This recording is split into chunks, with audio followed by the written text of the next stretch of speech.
fun to go and explore, right, Pete? Yeah, we are showing the Newfoundlandian some of the haunted spots, or allegedly haunted spots.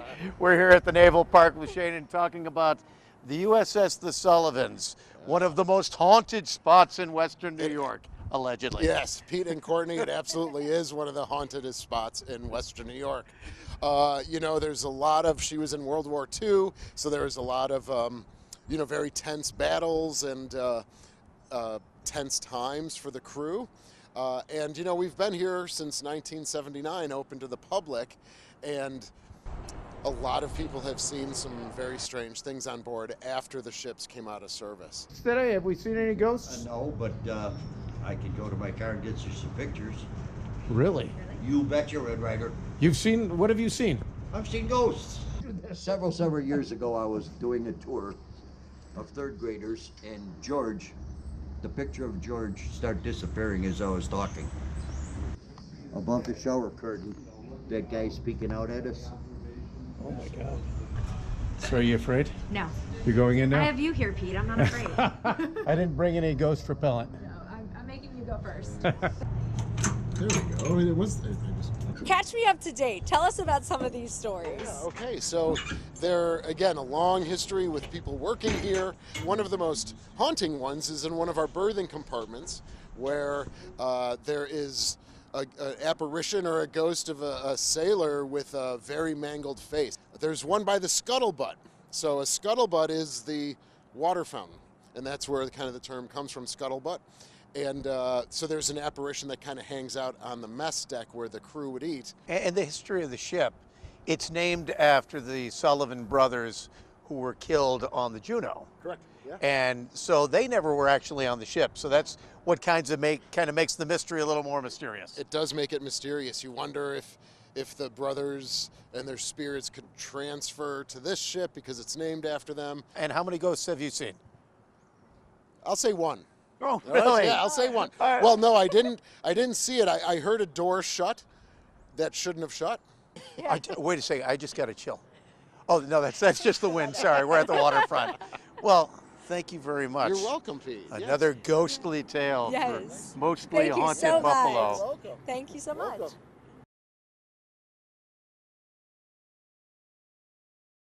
When she was built in 1921, the Statler Hotel was the flagship of Ellsworth Statler's chain. 950,000 square feet of luxury. The first hotel in the nation to have a bathroom in every room. And it has played host to many notable people, and even some notorious. We know that 3 presidents stayed here. Just doing some investigations recently, we've seen pictures of President Kennedy. We know Al Capone stayed here. We know Tony Bennett sang in the stage. So there's lots of history. 18 floors of history. Some say 18 floors of history that lives on in the afterlife. Over the years, we've all had experiences. Echoes and entities that continue to roam these halls. You hear a noise, maybe you see a shadow. Connor Hawkins has managed the building for about 5 years. He says there have been reports of strange happenings from top to bottom. Some believe that there are ghosts of 2 small boys who reportedly drowned in the hotel's first few years. Down here, in the basement, in the Turkish bath, the ruins of which remain.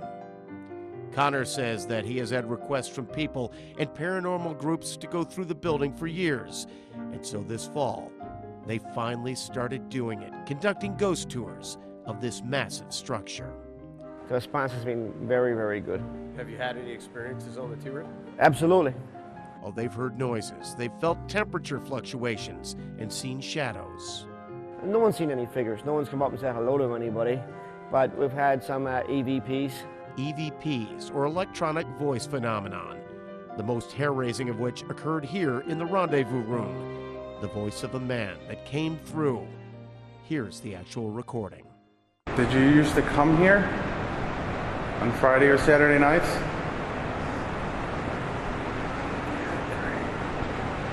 An eerie whisper that could not be heard with the ear, but was recorded with their equipment, responding to their question and thirsting to be heard. I mean, we have somebody saying, I need a drink, and that's down in the bar at the Rendezvous Room. Cameron DeBoyne and his Greater Western New York Paranormal Society provide the technology and the expertise on the tours. We're using K2 meters that would measure any energy anomalies that are in the building. We're using EVP recorders, spirit box, and basically stuff that we are able to explain for somebody who's, a paranormal enthusiast. As far as the experience-wise, it doesn't matter really where you are in the building. I mean, it seems to be pretty active throughout. A building that's been a Buffalo landmark for nearly a century, one that sits atop the foundation of Millard Fillmore's home. Generations of history, some proud, some tragic, but all adding to the intrigue and ghost stories of this storied old building. The Central Terminal was a jewel in the crown of the Queen City from the moment it opened in 1929. It's been such an integral part of the community for the better part of the 50 years it was actually open and being used. An architectural masterpiece and a vital hub in a city that was enjoying its heyday. A place that greeted millions of people, whether they were just passing through, arriving, or departing. It was a place of joy, with relatives coming home, or sadness, especially when the boys shipped off to war. I mean, the history is just incredible itself, but the place is like it lives on forever. A constant ocean of emotion, human emotion that many believe has left a lasting impression, with many of those visitors returning in the afterlife. Dark shadow figures actually going, across the hall, coming right down to us. We've heard disembodied voices here. Philip Beath and John Cressito are paranormal historians with an organization called Beyond Ghosts. They've established a community partnership with the Central Terminal Restoration Corporation, conducting ghost tours of the landmark, with some of the proceeds going to the restoration efforts. John says some areas of the terminal are almost as active now as they were back in the day. The amount of people that reached out and spoke on my device, it absolutely floored me. However, it's a different type of activity now, as they've captured images of shadow figures, electromagnetic evidence with K2 meters, and even electronic voice phenomenon, or EVPs. Let's listen one more time. This one appears to be the voice of a small boy, apparently identifying himself as Zachary, someone with whom Phil and John say they have regular contact. Listen one more time. And they took me to some of the terminal's hot spots, starting with an area downstairs, the baggage lobby. Whenever you're here and we do our ghost tours, or even just regular tours, I always bring at least a little bit of equipment with me. This is just, oh wow. K2's going off already. Could you do that again for me? Since we're here to visit you, please. Thank you.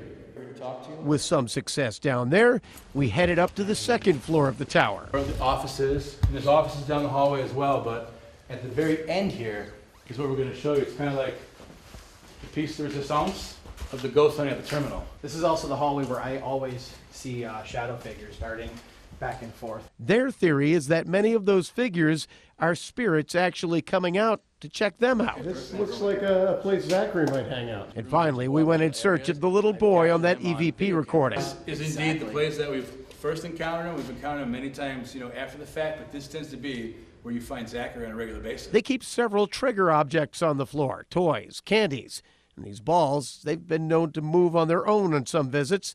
This time, Philip put his flashlight to If it's use. your birthday, can you blow out your birthday candle for us? We'll give you some room. Big breath, Zachary. Blow it out. Blow your birthday candle out. Big breath. There you go. Up here, who wants to Okay, play? maybe a coincidence. Absolutely. So we My pressed on. birthday's Friday, and I don't think I could have blown that out. That's pretty cool. Put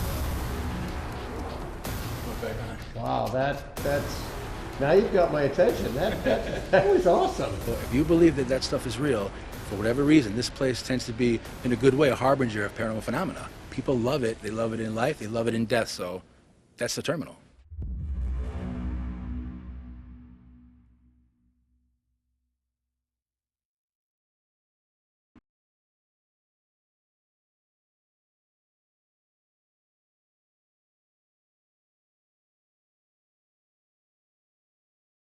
Yeah, guys, this morning we are taking you to the honeymoon capital of the world, but this trip is no honeymoon. It is a hair-raising tale of an inn that many say is still inhabited by spirits. including one spirit, a bride, murdered on her wedding night. The Red Coach Inn, built in 1923, is the closest hotel in Niagara Falls, New York, to the brink of the falls. It's also an inn that many say holds a dark past, one that continues to haunt it today. From the ghost of a little girl that some believe perished in a fire in the building that stood on this spot before the inn, to another spirit that has been seen many times over the years. I guess say they see the bride, a woman in a long white dress. They see her in this room, all around the property, and even in the restaurant. She is an entity that they say appears to be much more aggressive and angry. It's been said that a guest here felt hands around their neck during the middle of the night. She is said to be a woman who was murdered on her wedding night in 1927. There was a husband here in this suite. This is the honeymoon suite. And he has said to have bludgeoned his bride to death. Wow. So, and... I'm going to point out that that light just flickered when you said bludgeoned his bride to death. She also appears to be a spirit that wants to be remembered and seen. There was one of the guests staying here, had a small child. That small child kept screaming and crying all night, telling her mom that she saw a scary princess. So in this beautiful inn, just yards away from one of the most beautiful places in the world, you had quite a bit of heartache and tragedy. Yeah. There have been many other strange things occur, including the woman in white, one morning, well before opening, when the restaurant was still locked, was seen sitting in this booth by a member of the wait staff. On another occasion, a new bartender went to the basement to check on the fountain drink canisters. You hear somebody scream, "Fire!" She said somebody screamed it at the top of their lungs. And that's what you do in that situation. She was like, okay, I gotta get out of here. Somebody screamed fire. So she runs up the stairs, goes into the kitchen, and says, did anybody hear anything? And everybody's just going out their normal business. The fact that a building burned to the ground on this spot just makes that story a bit creepier. It seems that everyone here has a story of their own. Late at night when all the servers were doing their cash outs, and there's a big cast iron bell hanging off the wall, and there was no one standing near it. It just rang. The spirits of the past still ringing through this stately old inn and providing a dark twist to the honeymoon capital. In the dark of night, it is said, this small centuries-old graveyard is visited by beings of many realms, from the spirit of a young child to the ghost of a woman said to be murdered and dismembered by a local doctor. In any case, Goodleberg Cemetery in the town of Wales is believed to be among the most haunted graveyards in the country, and protecting it, some believe, are demonic canines known as hellhounds. People who have been reporting these horse-sized hounds with glowing eyes, sometimes with sheeny vinyl-like coats. Sometimes they say the glowing eyes are a color like a green or a red, and green is the color of magic in Celtic societies of Europe, and green plus red is dead meat. Local historian Mason Winfield says that many cultures around the world have legends about such beasts. Some believe it to be the gatekeeper to the land of the dead. Sometimes they're believed to be a messenger of the devil himself. Sometimes these black dogs are actually working for heaven because they are rounding up the souls of the sinners and driving them to hell. These black dog apparitions are very often associated with graveyards, and some of the time they're actually thought to be the protectors of the graveyard. Such as this plot of land off of Goodleberg Road, a cemetery which was active from 1811 to 1927. It's the final resting place for many of the original settlers of the town. There have been sightings of said black dogs here in Goodleberg. There have been reports of sightings. And that, he says, is an important distinction. From one perspective, sightings could be the result of the power of suggestion, figments of the imagination, especially seeing as the stories of hauntings didn't really spike until the 1990s. But others say they could be the result of other kinds of earthly consumed spirits or influences. People have been partying up here, mostly high schoolers and all that. They've been partying up here for at least 50 years. Goodleberg has been a proverbial haunt that long. But for those who believe in the afterworld, such partying could be something that stirs the spirits. Winfield points out that the burial grounds of all kinds are places to be respected, places for eternal rest, not places to be disturbed by partying or worse. He says there have been cases of vandalism in Goodleberg, even holes being dug. If you are of the mind that believes in spirits and ghosts, it would make sense that Goodleberg would be visited by a variety of entities there to warn or protect the sacred ground. I get the feeling that there may not be that many of them really up here. Sure. But once something enters the legend cycle, Right. but nonetheless, there are people who hear even if they don't see them, they hear this unearthly baying somewhere off in the distance. Howls that continue to echo through the unknown stories of Western New York.